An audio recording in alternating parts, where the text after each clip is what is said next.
സമ്മാനമായിരിക്കും.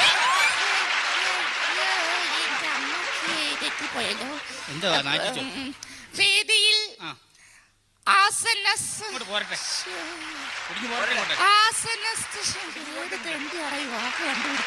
വേദിയിൽ ആസന്നസ്ഥനായിരിക്കുന്ന നമ്മുടെ ബഹുമാനപ്പെട്ട മന്ത്രി, മറ്റ് വിശിഷ്ടാവശിഷ്ടങ്ങൾ.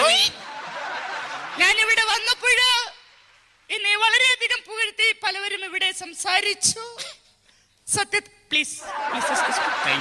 സത്യത്തിൽ ഞാൻ ഒരു കാര്യം നിങ്ങളോട് പറഞ്ഞുകൊള്ളട്ടെ. ഇദ്ദേഹം പറഞ്ഞതുപോലെ ഞാൻ വനിതകളുടെ മാത്രം മെമ്പർ അല്ല, ഞാൻ പുരുഷന്മാരുടെ കൂടി മെമ്പറാണ്. ബഹുമാനപ്പെട്ട മന്ത്രിയുടെ സാന്നിധ്യത്തിൽ എനിക്ക് അദ്ദേഹത്തോട് ഒരു പരാതി ബോധിപ്പിക്കുവാനുണ്ട്. കാരണം നമ്മൾ ദിവസവും രാവിലെ ടിവിയിൽ കണ്ടുകൊണ്ടിരിക്കുന്ന സുപ്രഭാതം പരിപാടി പല സ്ത്രീകളുടെയും തിരക്ക് കാരണം അത് പലർക്കും കാലത്ത് കാണാൻ സാധിക്കാറില്ല. ദയവ് ചെയ്ത് ബഹുമാനപ്പെട്ട മന്ത്രി ഇടപെട്ടുകൊണ്ട് ആ സുപ്രഭാതം പരിപാടി വൈകിട്ടത്തേക്ക് ആക്കി തരണമെന്ന് ബഹുമാനപ്പെട്ട മന്ത്രിയോട് ഞാൻ അപേക്ഷിക്കുകയാണ്.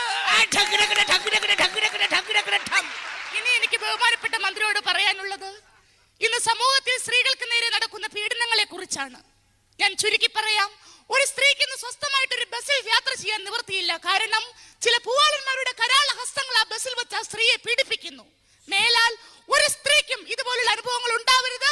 അവൾക്ക് സ്വസ്ഥമായി ബസ്സിൽ യാത്ര ചെയ്യാനുള്ള ഒരു സൗകര്യം ബഹുമാനപ്പെട്ട മന്ത്രി ഉണ്ടാക്കി തരണമെന്ന് അഭ്യർത്ഥിച്ചുകൊണ്ട് ഞാൻ എന്റെ വാക്കുകൾ നിർത്തുന്നു. നന്ദി, നന്ദി, നമസ്കാരം. ബഹുമാനപ്പെട്ടവരെ, ഇതാ നിങ്ങളോട് രണ്ട് വാക്ക് സംസാരിക്കുവാനായിട്ട് മറുപടി പ്രസംഗത്തിനായിട്ട് നമ്മുടെ ബഹുമാനപ്പെട്ട മന്ത്രിയെ വേദിയിലേക്ക് ക്ഷണിക്കുകയാണ്.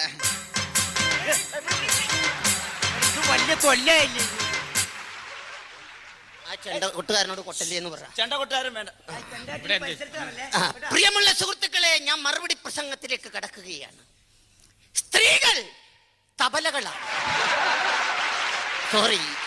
അബലകളാണ്. ഇന്ന് സ്ത്രീകൾ സമൂഹത്തിൽ അനുഭവിക്കുന്ന പീഡനത്തെ കുറിച്ച് നമ്മുടെ വനിതാ മെമ്പർ നിങ്ങളുടെ അടുത്ത് പറഞ്ഞു. അതിനുള്ള മറുപടി ഞാൻ പറയാം. ഇനി ബസ്സിൽ കയറുമ്പോൾ ഏതെങ്കിലും പുരുഷൻ നിങ്ങളെ അല്ലെങ്കിൽ ഏതെങ്കിലും പൂവാലൻ നിങ്ങളെ പീഡിപ്പിക്കാൻ ശ്രമിക്കുകയാണെങ്കിൽ നിങ്ങൾ ഒരു പണി ചെയ്യുക. അവരെ പാഠം പഠിപ്പിക്കുന്നതിനായിട്ട് ബസ്സിൽ കയറുമ്പോൾ 1 രൂപ 50 പൈസ കൊടുത്തൊരു ബ്ലേഡ് വാങ്ങിക്കുക. ഈ ബ്ലേഡ് മേടിച്ച് ഒടിച്ച് 2 വിരലിന്റെ ഇടയിൽ ഇങ്ങനെ വെക്കുക. എന്നിട്ട് ഏതെങ്കിലും ഒരു പൂവാല ശല്യം ചെയ്യുകയാണെങ്കിൽ അവന്റെ പുറത്ത് ഇൻഡു ആകൃതിയിൽ ഇങ്ങനെ 2 വര വരയ്ക്കുക. വരയ്ക്കുമ്പോൾ ഒരു കാര്യം ശ്രദ്ധിക്കുക, ഇൻഡു ആകൃതിയിൽ 2 വര മാത്രമേ വരയ്ക്കാമുള്ളൂ. അല്ലാതെ വരയ്ക്കുമ്പോ ഇതുപോലെ കരകുരകുരാന്ന് പറഞ്ഞ് വരച്ചേക്കരുത് കേട്ടോ.